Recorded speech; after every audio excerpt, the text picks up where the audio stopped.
नमो तस्सा भगवतो अरहतो। Swami Vivekanand Subharthi University, one of the leading universities of North India. 250 acres campus, 220 plus professional and vocational programs, 20,000 plus students. Give wings to your career with Swami Vivekanand Subharthi University. NH 58 Meerut, Delhi, NCR. Subharti cancer institute, विश्व की अत्याधुनिक machine द्वारा cancer का हर तरह का इलाज, साथ ही MRI, cardiac CT scan, kidney, hip and joint transplant, hair transplant, endoscopy, laparoscopy, neurosurgery आदि सुविधा भी उपलब्ध हैं। 24 hours emergency, dialysis and diagnostic services. Subharti hospital, NH 58 Meerut. Raj Bihari Bose, Subharti University, Dehradun. The road to your professional development starts here. Registration and admissions are open. For more info, dial 761-758-5561, 761-758-5566 or log into our website www.rbbsu.edu.in. नमो बुद्धाय। मैं RP Singh आप सभी का बहुत बहुत स्वागत करता हूं हमारे विशेष कार्यक्रम धम्मदीप में। दर्शकों, जैसा कि आपको विदित है कि धम्मदीप एक ऐसा कार्यक्रम है जिसमें तथागत बुद्ध के जीवन पर आधारित हर पहलू पर आप तक इस विषय के जाने माने विशेषज्ञों द्वारा जानकारी दी जाती है। और इसी क्रम में एक नई तकनीकी, नई भी नहीं कहेंगे, एक जिसको कहते हैं कि एक ऐसी तकनीक का सहारा लेते हुए और प्रोग्राम की कवरेज को और विस्तृत और अधिक से अधिक विशेषज्ञों को जोड़ने के लिए हम आज आपको ले चलते हैं देहरादून।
देहरादून, उत्तराखंड, जहाँ से प्रोफेसर डॉक्टर नीलिमा चौहान जी हमारे साथ देहरादून स्टूडियो से जुड़ेंगी।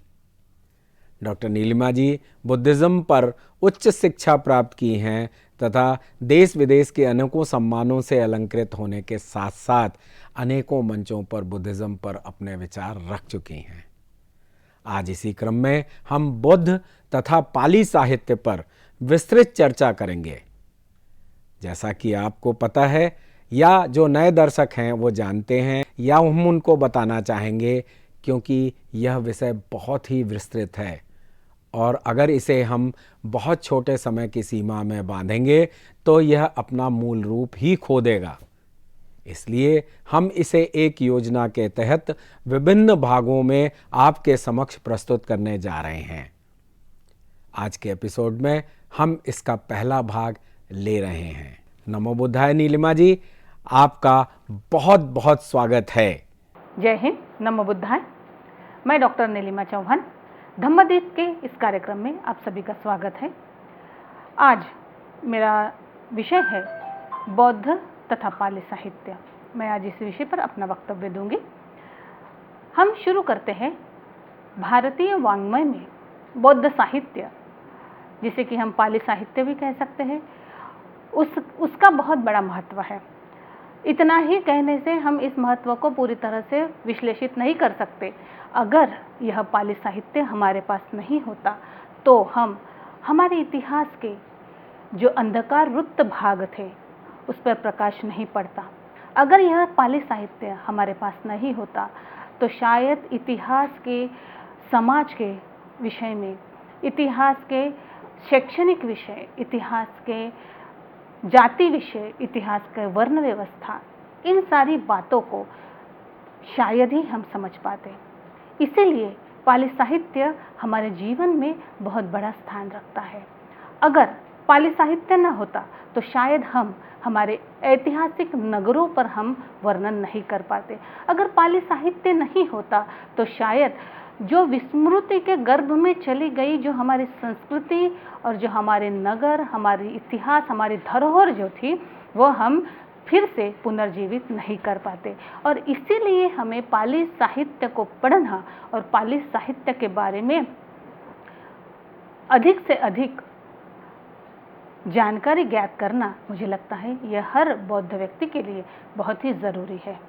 जब हम पाली साहित्य की बात करते हैं तो हमें पता चलता है कि पाली साहित्य केवल हमारी भारतीय भाषाओं को ही नहीं तो सारे विश्व की सारी भारतीय भाषाओं के साथ साथ विश्व की सारी भाषाओं को उसने प्रभावित किया है।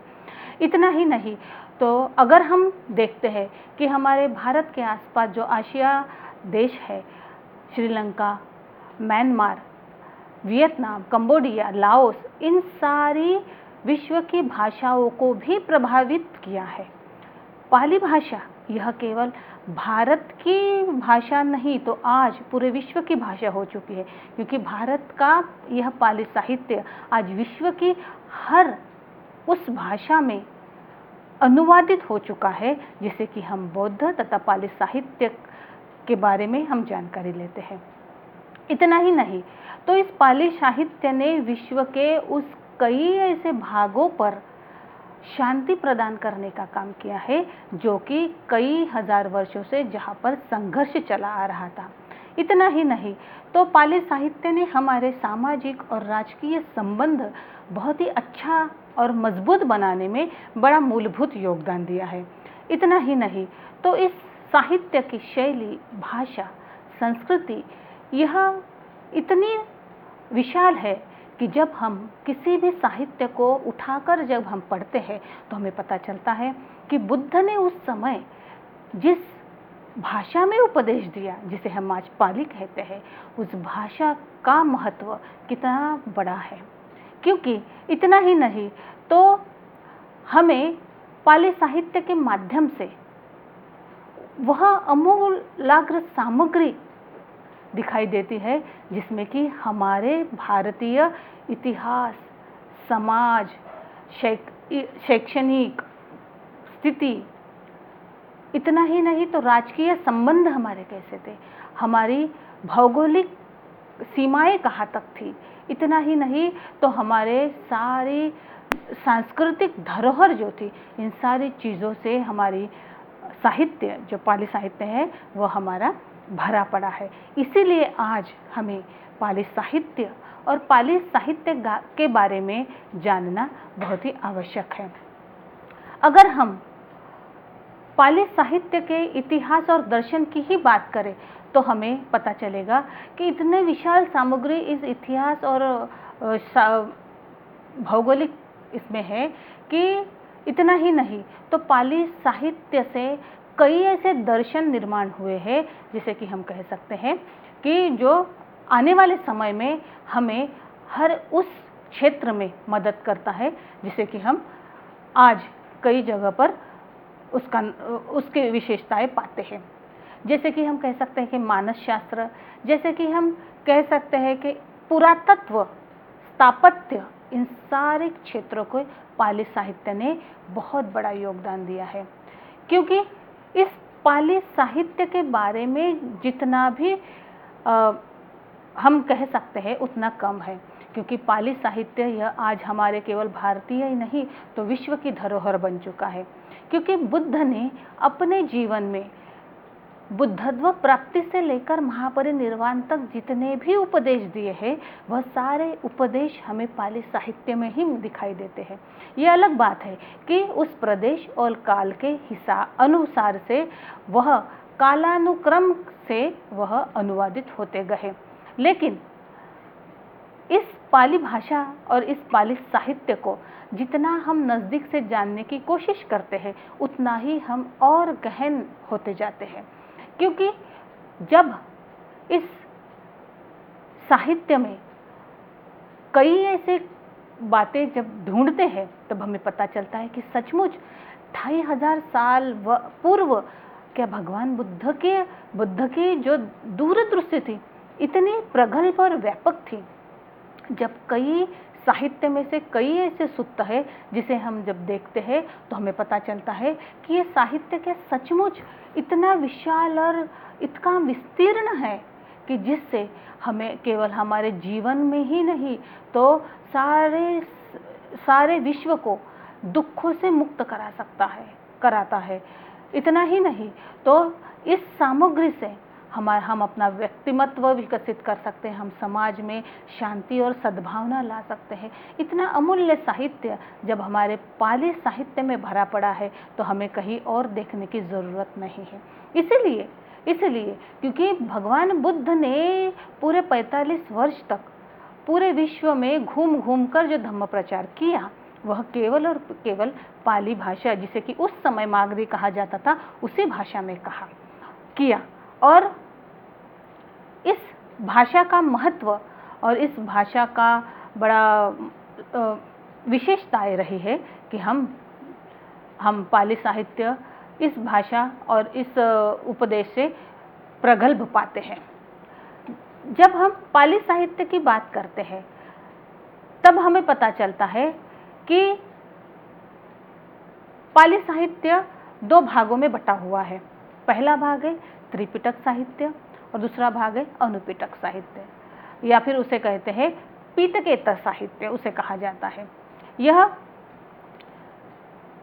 भगवान बुद्ध के समय इस साहित्य का निर्माण नहीं हुआ था। इस साहित्य के निर्माण भगवान बुद्ध के बाद, महापरिनिर्वाण के बाद हुआ है। यह साहित्य, इसे कहते हैं त्रिपिटक साहित्य। लेकिन त्रिपिटक साहित्य को निर्माण करने की आवश्यकता क्यों पड़ी? क्योंकि भगवान बुद्ध के समय में संपूर्ण सुत्त यह केवल भानक प्रथा के माध्यम से ही हमें दिखाई देते हैं, क्योंकि सारे सुत्त यह ज्ञात होते थे। सभी लोग लेखन कर या फिर लेखन सामग्री उपलब्ध थी, लेकिन लेखबद्ध नहीं किए गए थे। किंतु भगवान बुद्ध के महापरिनिर्वाण के बाद जब बुद्ध ने कि अपने सारे संघ को केवल और केवल धम्म के आधार पर उन्हें छोड़ा था। बुद्ध ने कभी भी अपना उत्तराधिकारी नहीं चुना था। वो कहते हैं कि आज से धम्म ही मेरा उत्तराधिकारी या आपका उत्तराधिकारी है। तो इस उक्ति को जब हम देखते हैं तब हमें पता चलता है कि बुद्ध ने तो कोई भी ऐसा विशेष प्रावधान नहीं किया था जिससे कि हमें ऐसे पता चले कि कोई एक व्यक्ति विशेष का बहुत महत्व है। बुद्ध ने वो पूरा साहित्य जो था वो केवल ज्ञात करके रखा था, और वही बाद में वो जो भानक परंपरा चली भिक्षु संघ में, उन्होंने भी वो पूरा साहित्य ज्ञात करके रखा था। किंतु कुछ ऐसे भिक्षु हमारे भिक्षु संघ में आए जिनके अनुचित व्यवहार के कारण भगवान बुद्ध को उस समय इस तरह से, हम जिसे कहते हैं कि कुछ ऐसे नियम बनाने पड़े और फिर साहित्य को लेखबद्ध करना पड़ा। क्योंकि कई ऐसे भिक्षु थे जो चाहते थे कि यह साहित्य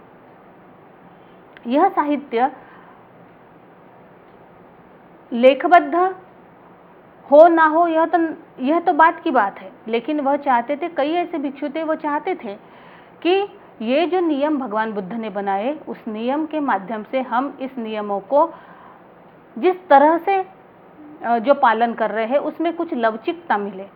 किंतु बुद्ध ने तो समय के साथ उन नियमों में सुधार की गुंजाइश व्यक्त की थी, लेकिन कई ऐसे भिक्षु थे जो चाहते थे कि हम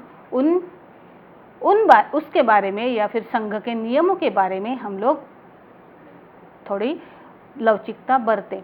किंतु जब कई ऐसे भिक्षुओं के संलाप जब जो अरहत भिक्षु सुनते हैं तब उन्हें बड़ा दुख होता है, और उसमें महाकाश्यप जो सबसे वृद्ध हमारे सबसे सीनियर भिक्षु थे, उन्होंने सुना और उन्होंने कहा कि नहीं, अभी हमें त्रिपिटक का, हमें जो बुद्ध ने जो साहित्य दिया है, जो बुद्ध की जो वाणी है, उसे लेखबद्ध करने का समय आ गया। तब महाकाश्यप ने उस समय एक संगीति बुलाई, और उस प्रथम संगीति जो राजगृह में हुई, उस राजगृह में 500 अरहत भिक्षुओं को बुलाया गया। वह संगीति कई महीनों तक चली, और उस संगीति में सारे जो बुद्ध के वचन थे वह लेखबद्ध किए गए। इसमें जो आनंद और उपाली थे, उन आनंद और उपाली ने जो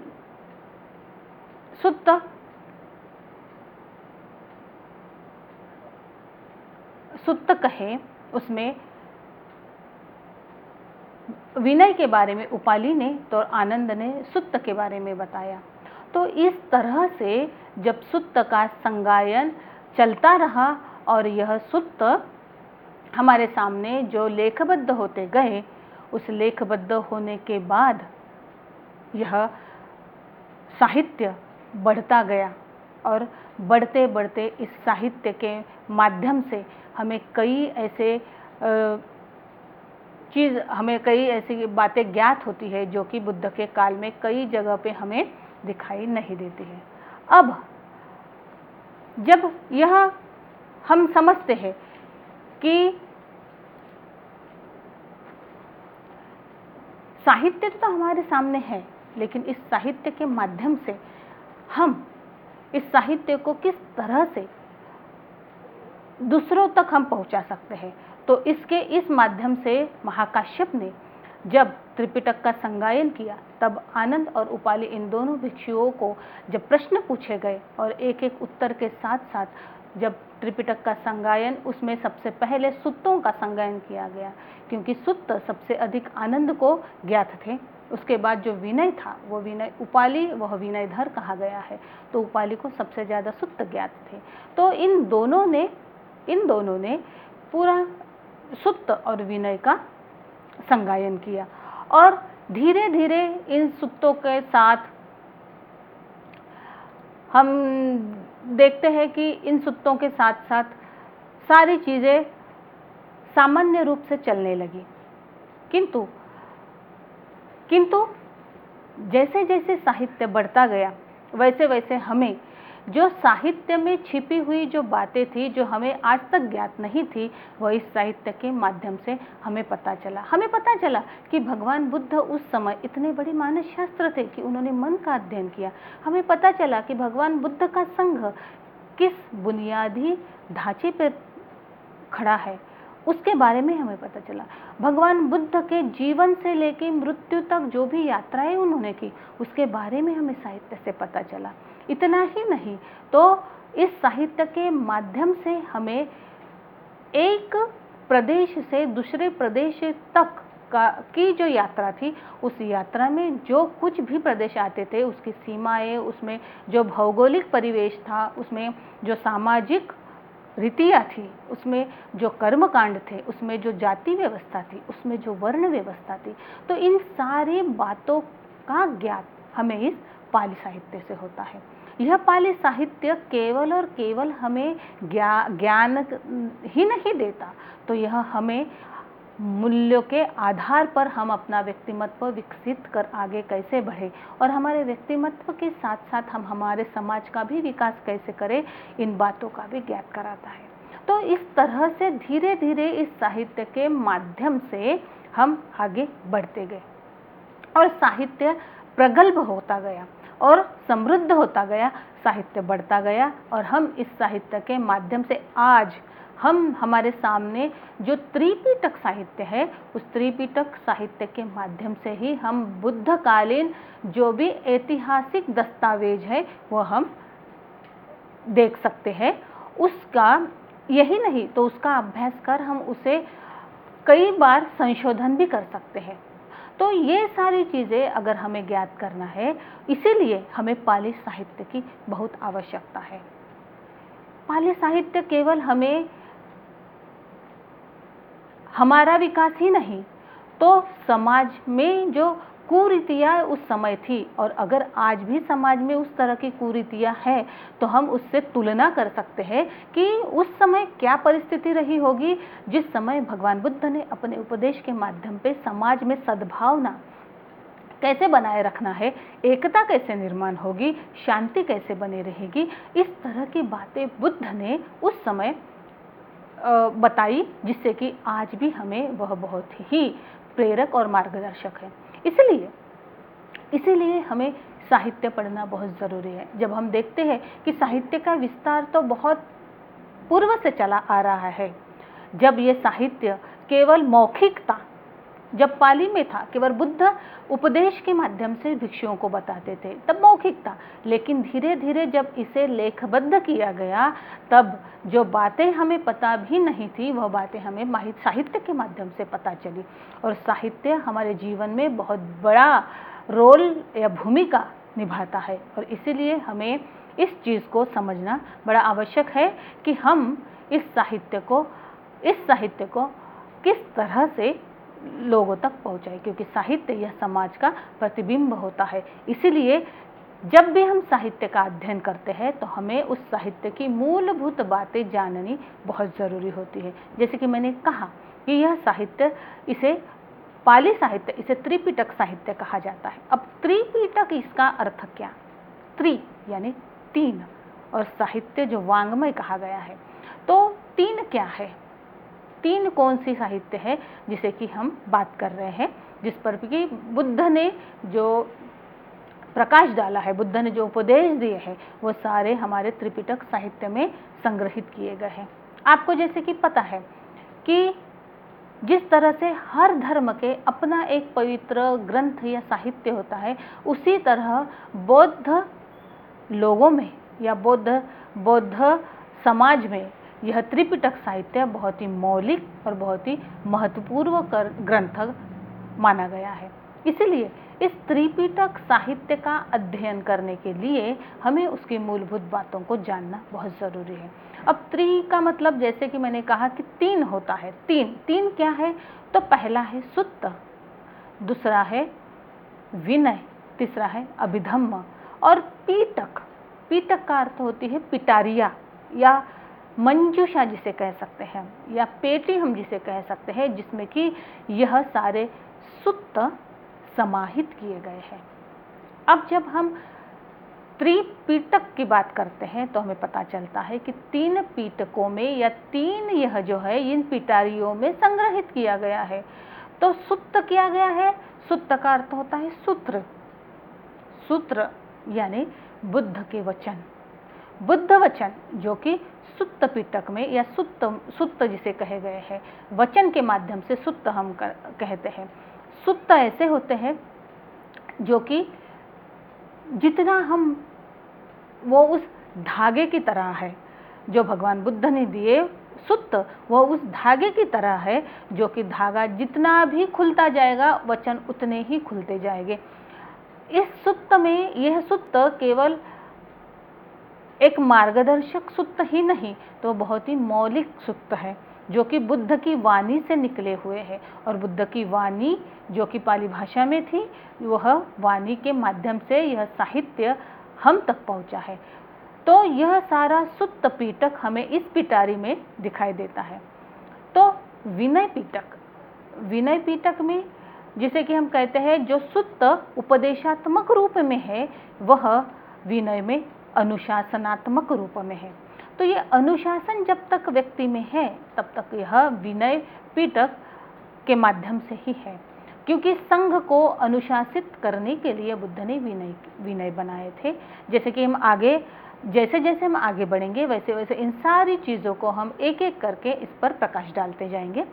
और बाद में आता है अभिधम्म पीटक, अभि यानी विशेष, धम्म और पीटक जिसे कहा गया है तो विशेष तरह का एक धम्म जिसे कि अभिधम्म पीटक में ज्ञात दिया गया है, जो कि अनुभव के आधार पर आप इसे प्राप्त कर सकते हैं। यह केवल कहने की बात नहीं तो केवल अनुभूति के आधार पर जो प्राप्त किया गया जाएगा वह है अभिधम्म पीटक।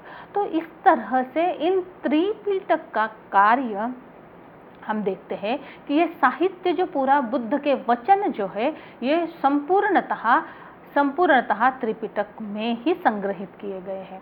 अब इस त्रिपीटक साहित्य को अगर हम देखते हैं तो यह समग्र पूर्णतः बहुत ही अच्छे से परिपूर्ण रचा गया या बनाया गया साहित्य है या पीटक है, हम जिसे कह सकते हैं। तो इसलिए इसे त्रिपीटक कहा गया है। और इन त्रिपीटक के माध्यम से हमें उस समय के सारी चीज़ों का, चाहे वो ऐतिहासिक हो, चाहे वो शैक्षणिक हो, चाहे सामाजिक हो, चाहे वो मानसिक हो, सारी बातों का पता चल जाता है। तो सबसे पहला जो भाग है वह सबसे पहला भाग है सुत्त का, सुत्त पीटक। यह सबसे महत्वपूर्ण भाग है क्योंकि बुद्ध ने जो भी उपदेश दिए गए हैं वह अधिकतर सुत्त पीटक इस भाग में संग्रहित किए गए हैं। इसमें कुछ सुत्त छोटे भी हैं, कुछ बड़े भी हैं। तो इस तरह से इन सुत्तों को इस सुत्त पीटक में संग्रहित किया गया है। सुत्त का अर्थ जैसे कि मैंने बताया कि बुद्ध वचन, इस बुद्ध वचन को सुत्त के माध्यम से यहाँ पर प्रसुत किया गया है।